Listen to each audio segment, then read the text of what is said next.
Weaponized vulnerability works on people high in empathy because it hijacks your natural empathy, your desire to care, and your instinct to keep the peace. Your nervous system learns to anticipate their emotional reactions, scan for triggers, and accommodate their feelings at the cost of your own. But this is the trap. Your empathy reinforces their victim narrative. Their reaction reinforces your guilt, and the pattern repeats. If this sounds familiar, I want you to know this. You're not overreacting, and you're not imagining it. The first step to breaking free is seeing it for what it really is.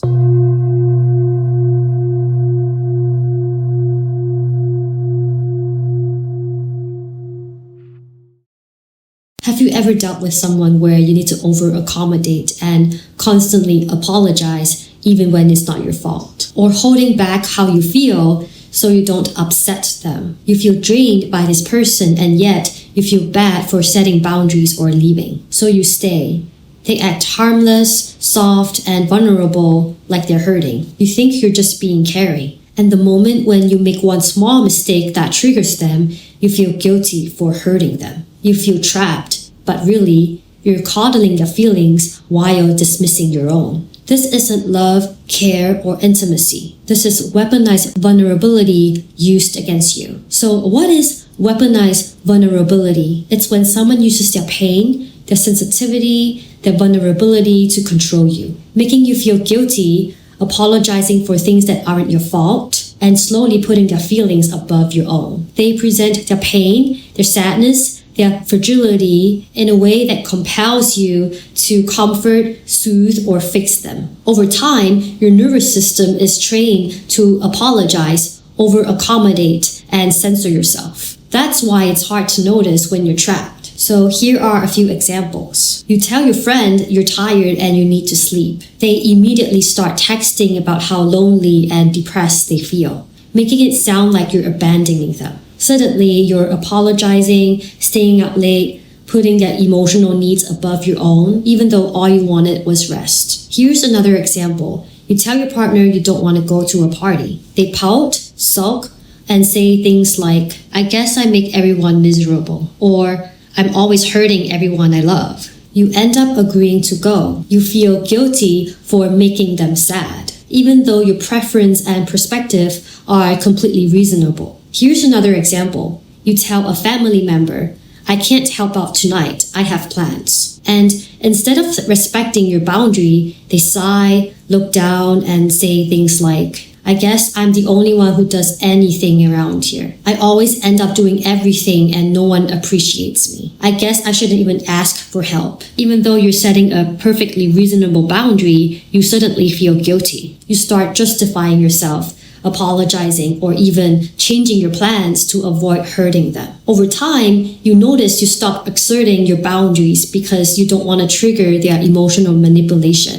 So, do any of these examples sound familiar? If you've watched this far and you're wondering, wait, is this me? It's worth pausing and being compassionate with yourself. Weaponized vulnerability isn't about being a bad person. It's often a pattern we learn to cope with unmet needs, hurt, and insecurity. Recognizing it in yourself is the first step to breaking the cycle. The goal isn't to shame yourself, but to notice your behavior and take responsibility for it, and learn healthier ways to communicate and hold your boundaries. Everyone has moments of falling into this pattern, but self-awareness is what gives you the power to change. And if you know someone in your life like this, you might be wondering, why do they always act like the victim?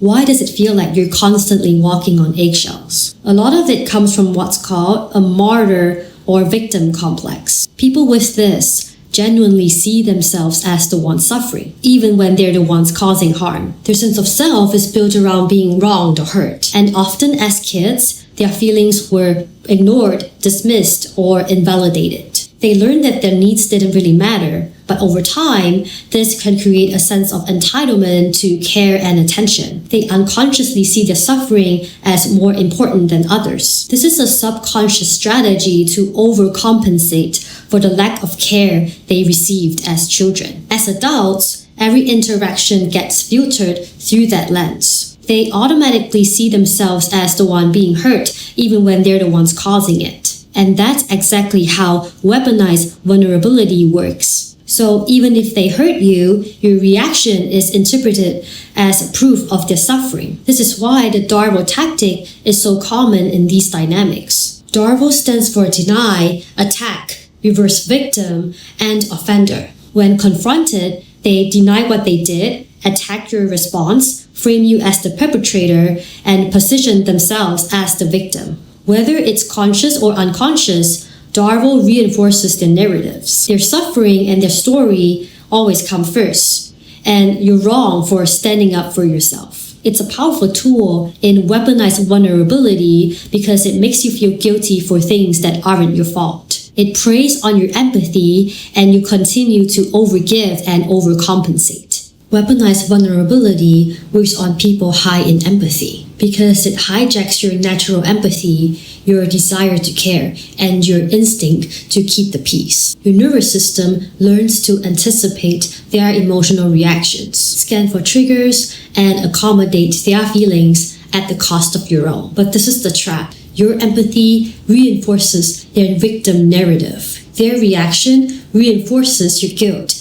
and the pattern repeats. If this sounds familiar, I want you to know this. You're not overreacting, and you're not imagining it. The first step to breaking free is seeing it for what it really is. The thing is, most of them really feel like the victim. A lot of them aren't always consciously trying to manipulate you, even though some do. They've built a reality where their victimhood is the main narrative in their life. And anything that challenges it feels threatening because victimhood protects them from facing shame and accountability. And when you respond with unconscious empathy, your boundaries become blurred, you second guess yourself, and you start carrying the weight of their emotions and demands without realizing it. So why did I say unconscious empathy? Because I'm not saying that we should shut off our empathy. True empathy is seeing it for what it really is and being loving enough to step back. The real embodiment of empathy and compassion